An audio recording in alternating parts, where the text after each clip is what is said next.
એજ્યુકેશનમાં તમારું દરેકનું સ્વાગત છે। ધોરણ 5 વિષય હિન્દી। હિન્દીમાં આપણે 6 પાઠ સુધી ભણી ગયા છીએ। આજે આપણે હિન્દીમાં પાઠ 7 ખાના ખજાના જે એક ચિત્રપાઠ છે તે આજે આપણે ભણીશું। વિદ્યાર્થી મિત્રો, તમે ચિત્રપાઠ 1 આપણે હિન્દીમાં પહેલો પાઠ જે જોયો તે પણ એક ચિત્રપાઠ છે જેનું નામ હતું યાતાયાત। તેમાં પણ આપણે ચિત્ર જોઈને આપણે તેનું વર્ણન કર્યું હતું। તો આ પાઠમાં પણ આપણને એક સરસ મજાનું ચિત્ર આપેલું છે, તો તે ચિત્ર જોઈને આપણે તે ચિત્રનું વર્ણન કરવાનું છે। તો જોઈએ આપણે આ ચિત્રમાં શું આપણને દેખાઈ છે। તો આ ચિત્ર છે તે શેનું છે?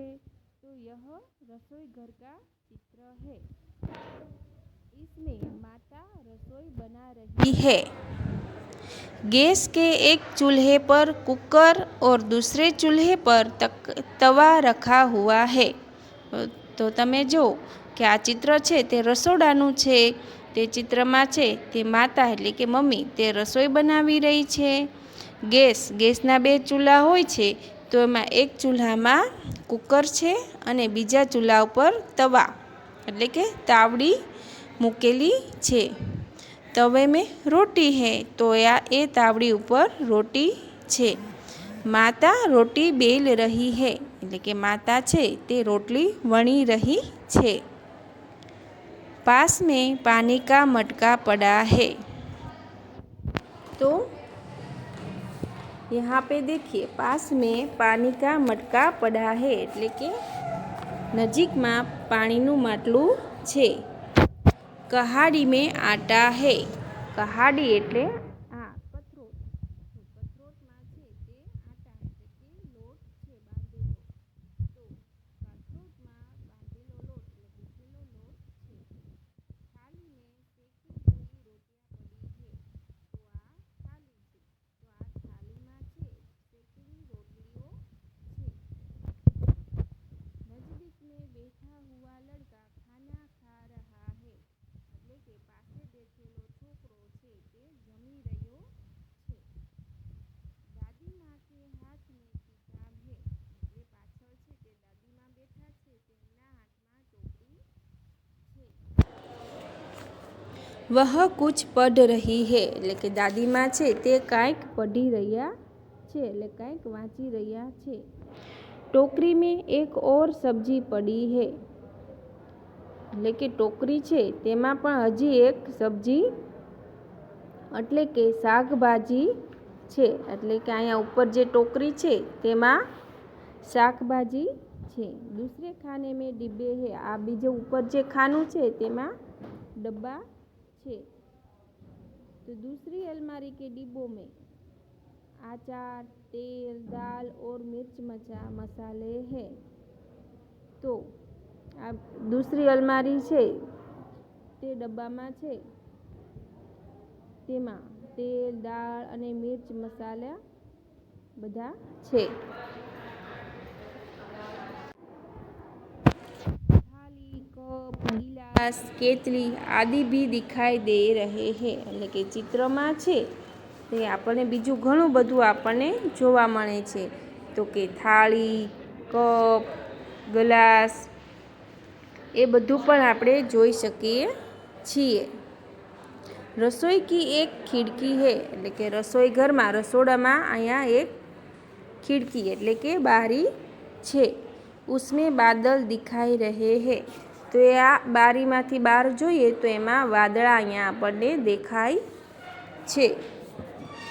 તો આપણે આ ચિત્રનું સરસ મજાનું વર્ણન કર્યું કે ચિત્રમાં આપણને જે આપણે જોઈ શકીએ છીએ એક માતા છે, એક દાદીમાં છે, એક છોકરો છે। રસોડાનું આ સરસ મજાનું ચિત્ર છે કે માતા એમાં રોટલી બનાવી રહી છે, તેનું બાળક છે તે જમી રહ્યો છે, દાદીમાં છે તે ચોપડી વાંચી રહ્યા છે। રસોડામાં એક બારી છે, પછી રસોડામાં 2 કબાટ છે, તેમાં પણ તે ડબ્બા બધા મસાલાના ડબ્બા મૂકેલા છે। ગેસ ચાલુ છે, ગેસ ઉપર કુકર છે, આ બાજુ રોટલી બની રહી છે।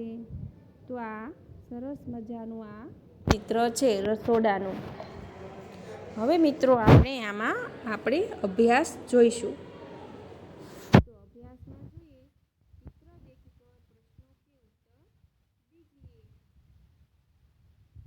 કે ઉત્તર દીજીએ. આ પ્રશ્નોના ઉત્તર દેવાના છે. તો એમાં છે પ્રશ્ન 1, માતા રસોઈ ઘર में क्या कर रही है? તો જવાબમાં આવશે માતા રસોઈ ઘર में रसोई बना रही है. प्रश्न 2, दादी माँ क्या कर रही है? तो दादी माँ हाथ में पुस्तक लेकर कुछ पढ़ रही है. प्रश्न 3, लड़का क्या कर रहा है? तो जवाब में आवशे लड़का खाना खा रहा है.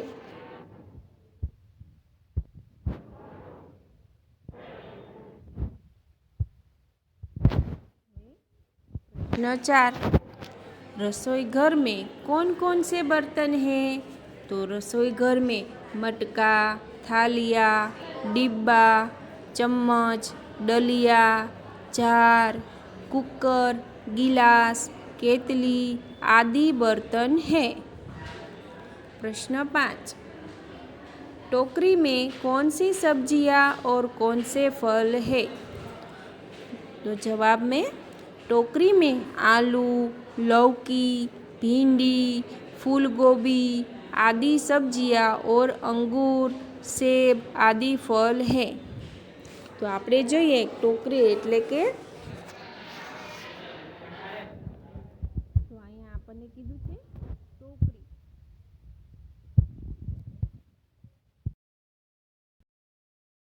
ટોકરી એટલે કે છાબડી. આપણે ઘરે જે શાકભાજી લારી લઈને આવે છે વેચવાવાળા શાકભાજીવાળા, તો એમની પાસે આપણને જે આપણે શાકભાજી આપે છે તે ટોકરી એટલે કે છાબડી. તે આપણને તેમાં શાકભાજી આપણને લેવાનું કહે છે. તો ઘરમાં પણ આ રસોઈ ઘરમાં પણ એવી એક ટોકરી છે. તો એની અંદર શું છે? આલુ એટલે બટેટા, લૌકી એટલે દૂધી, ભીંડી એટલે ભીંડો, ફૂલગોબી એટલે કે ફુલાવર વગેરે સબ્જી આદિ સબ્જી એટલે વગેરે સબ્જીયા એ ટોકરીમાં છે. અને બીજી એક ટોકરી પણ છે. તો તેની અંદર ફળ છે. તો ફળની અંદર છે અંગૂર ઓર સેબ. અંગૂર એટલે દ્રાક્ષ અને સેબ એટલે સફરજન. તો બીજી ટોકરી છે તેમાં ફળ છે, દ્રાક્ષ અને સફરજન છે. હવે પ્રશ્ન 6, खिड़की से बाहर क्या दिखाई दे रहा है? तो खिड़की से बाहर बादल दिखाई दे रहा है. प्रश्न 7, अलमारी के डिब्बों में क्या क्या है? तो एमां आवशे अलमारी के डिब्बों में अचार, तेल, दाल और मिर्च मसाले है.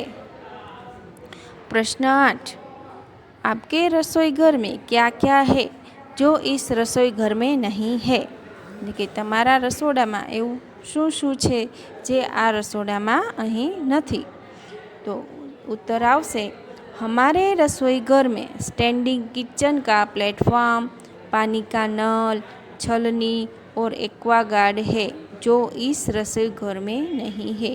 એટલે કે આપણે જે રસોડું છે આપણા ઘરે તેમાં ઊભું રસોડું એટલે કે ઊભું પ્લેટફોર્મ છે. જો આ ચિત્રમાં જો નથી. અહીંયા માતા છે તે નીચે બેસીને રોટલી બનાવે છે. પછી પાણીના નળ. આપણા ઘરે જે રસોડું છે તેમાં આપણે પાણીનો નળ પણ હોય છે. પછી એક્વાગાર્ડ એટલે કે પાણી શુદ્ધ કરવાનું જે આવે છે એક્વાગાર્ડ, તે એ બધું આ રસોડામાં અહીં ચિત્રમાં નથી. એ બધું આપણા ઘરે હોય છે. પ્રશ્ન 9, माता कहाँ बैठी है? तो माता गैस के चूल्हे के पास बैठी है. प्रश्न 2, क्या पसंद है क्या नहीं? योग्य खाने में सही का निशान करो. तो आ मित्रों विद्यार्थी मित्रों आ तमारे घरे होमवर्क में करवानुं छे. हवे आपणे જોઈએ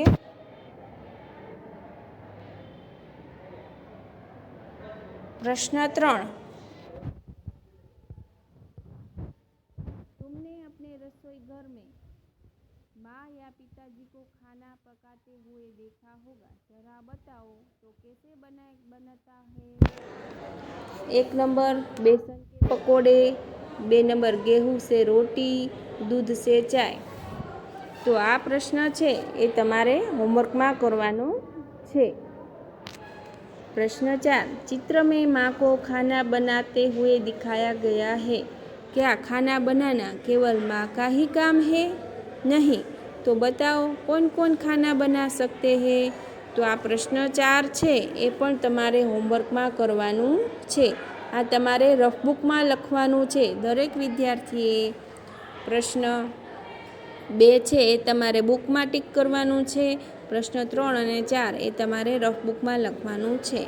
હવે આપણે જોઈએ પ્રશ્ન 5, નીચે दिए गए चित्र को देखकर कहानी बनाइए।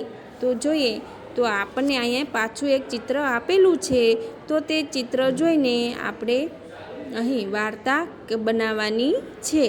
તો ચાલો આપણે આ ચિત્ર જોઈએ, તેનું સરસ નિરીક્ષણ કરીએ અને પછી આપણે તેના પરથી તેનું વર્ણન કરતાં કરતાં આપણે અહીં વાર્તા બનાવીશું। તો આપણે જોઈએ ચિત્ર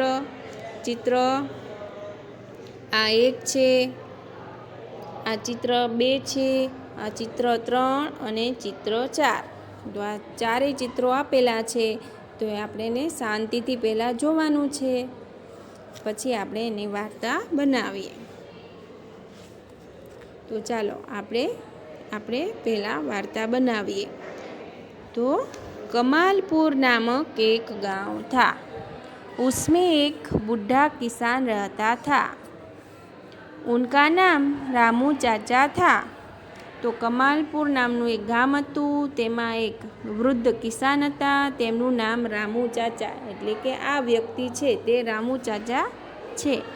रामू चाचा खेती करते थे, उनके 2 बेटे थे। तो આપણે અહીંયા જોઈએ આ રામુ ચાચા છે અને આ તેમના બંને પુત્રો છે। उनके 2 बेटे थे, वे दोनों आपस में झगड़ते रहते थे। તે બંને ભાઈઓ છે તે એકબીજા સાથે ખૂબ જ ઝઘડો કરતા હતા। रामू चाचा यह देखकर बहुत चिंतित थे। रामू चाचा छे आ बने झगड़ता जोईने खूब ज चिंतित हता। उन्होंने अपने बेटे को बहुत समझाया, पर उन पर इसका कोई असर नहीं हुआ। एक दिन रामू चाचा को इस समस्या का उपाय सूझा। तो एक दिवस छे रामू चाचा ने आ समस्यानुं एक निराकरण एटले के उपाय सूझ्यो। उन्होंने अपने दोनों बेटों को बुलाया। बड़े बेटे को लकड़ियों का एक गट्ठर लाने के लिए कहा। तेमने छे एक दिवस तेमना बन्ने पुत्रों ने बोलाव्या अने जे मोटो दीकरो छे तेने लकड़ीओनो एक गट्ठर एटले के भारो एटले के लाकड़ीनो एक भारो लाववा माटे कह्युं। रामू चाचा ने दोनों को गट्ठर खोलकर एक एक लकड़ी तोड़ने के लिए कहा। तो रामू चाचाए छे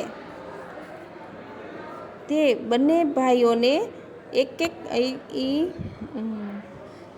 जे लाकड़ीनो जे भारो छे ते खोलीने तेमांथी 2 भाईने एक एक लाकड़ी आपे छे अने कहे छे कि आ लाकड़ी तमे तोड़ीने बताओ। दोनों लड़कों ने बड़ी आसानी से एक एक लकड़ी तोड़ दी। तो बन्ने भाईओए छे ते खूब ज सहेलाथी ते एक एक लाकड़ी छे ते तोड़ी नाखी। अब दोनों बेटों लकड़ियों का गट्ठर बारी बारी से तोड़ने को कहा। पछी ते बन्ने छोकराओने ते लाकड़ीनो जे भारो हतो ते बेयने तोड़वा माटे कह्युं। दोनों लड़कों ने